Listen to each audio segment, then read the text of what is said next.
Welcome back, dear viewers. And in this segment of our program, we will talk about President Fattah al-Sisi's participation by video conference in the extraordinary BRICS summit that took place on Monday, with after he was invited by the Brazilian president. We'll try to know more about the importance of this summit with our dear guest, Dr. Youmn Hamaki, Professor of Economics at Shams University. Good morning, Dr. Youmn.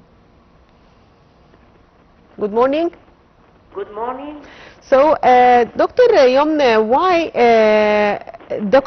did the Brazil's president call for convening this extraordinary summit at this timing? Actually, the main aim of this summit was to discuss, the problem of tariffs or protection imposed by President Trump and its impact on the international trade and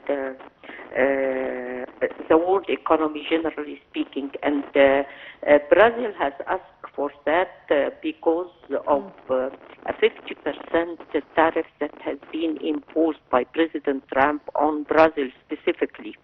And it's not only due to economic reasons, but I believe that other reasons, political reasons, are involved in that. These tariffs are going to affect seriously the world economy and international trade, and due to that, the economies of these countries, specifically Brazilian economy, is going to be affected by that. And according to this situation, Lula da Silva asked for a BRICS meeting so that to discuss to how extent they can, these countries, the BRICS countries, can absorb the impact of tariffs and can take decisions or, policies that may alleviate the negative impact of such tariffs on their economies. So, Dr. Youmn, what are the current challenges facing the BRICS bloc?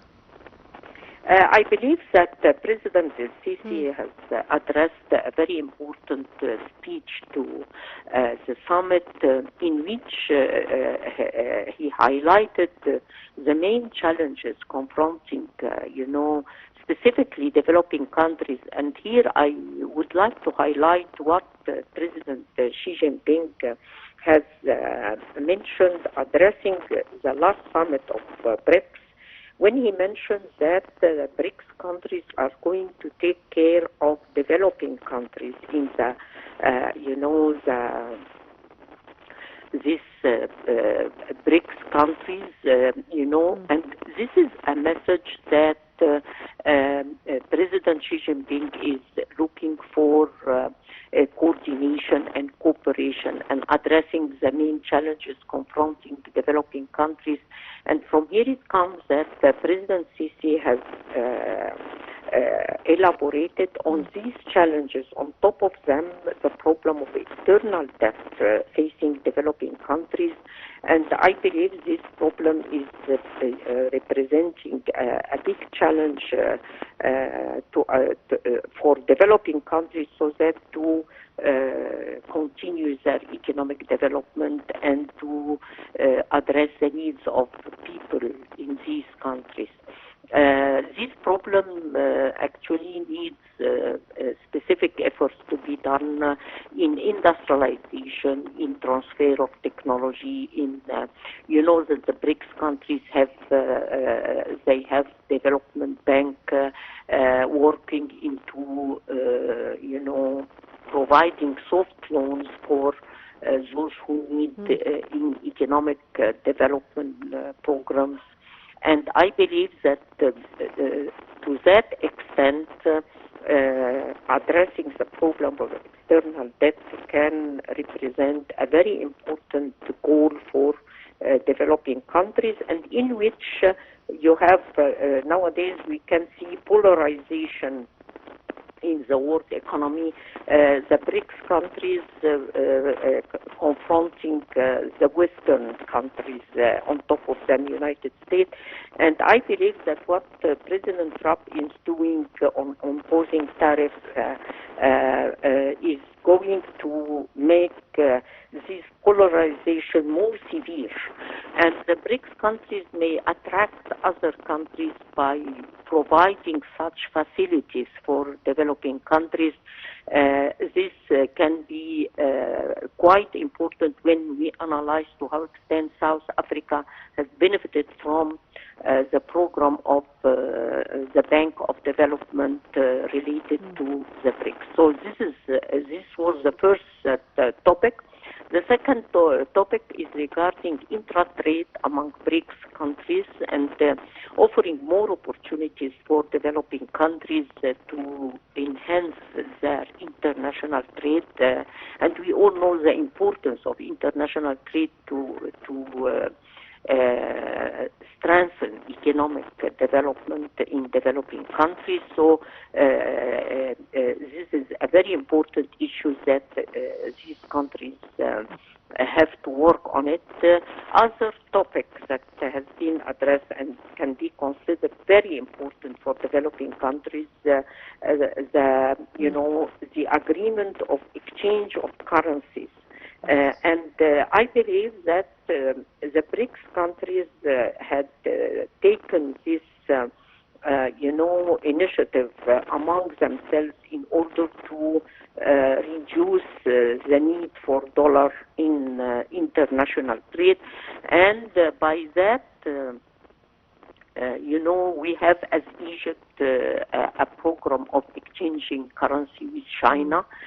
Instead of paying the dollar in our trade, we can exchange by using currencies of China with Egypt, the yuan versus the Egyptian pound, as well as we have another agreement with Russia, ruble, related to the Egyptian pound. So this for Egypt may represent a very important way in order to reduce the demand for dollar. And we all know to how extent nowadays we need to make such balance between the inflows and outflows of foreign currencies so that to achieve more stabilization in our exchange rate policy. So this is another topic that, President Sisi has highlighted during his speech, to how extent we can strengthen such agreements for the benefit of both countries. So, Dr. Youmn, how did the tariffs of U.S. President Donald Trump imposed on most of the bloc's members feature high on the agenda of the summit? Actually, tariffs nowadays are representing a severe challenge confronting international trade, and the figures that we can notice that in all countries of the world, even the world economy, the GDP growth of the world economy, according to several international economic organizations, is going to witness a decrease during the coming period due to tariffs. Because when we impose tariff, what President Trump is trying to do is to make some kind of restructuring the wealth from other countries into the United States. And I believe by what he has mentioned regarding that he would like to encourage or return back the industrial sector in United States. United States has always relied on the service sector and the capital markets in generating economic growth, and I believe that in several industries, United States, they don't have a comparative or competitive advantage due to high salaries and a lot of things, so that when the main principles of international trade that we are teaching to our students based on free trade and the comparative advantage, and this is increasing the welfare of all countries of the world if we are coping with such rule. President Trump is trying to violate all these, principles that the world is used to follow in order, like I mentioned, to enhance the situation of United States. And unfortunately, he is not going to achieve that. Yes. And we can see economic figures even in United States witness increase in unemployment rate, and maybe the United States is going to face a problem of stagflation, due to such tariffs. So I believe that what we are going towards for the coming period is that the world economy is witnessing severe challenges, and I believe that it was the main reason behind the meeting of the BRICS countries. Yes, I'd like to thank you, Dr. Youmn Hamaki, Professor of Economics at Shams University. Thank you, Dr. Youmn, for being with us, and the viewers, to break, and we'll be back with the other segment of the breakfast show, so stay tuned.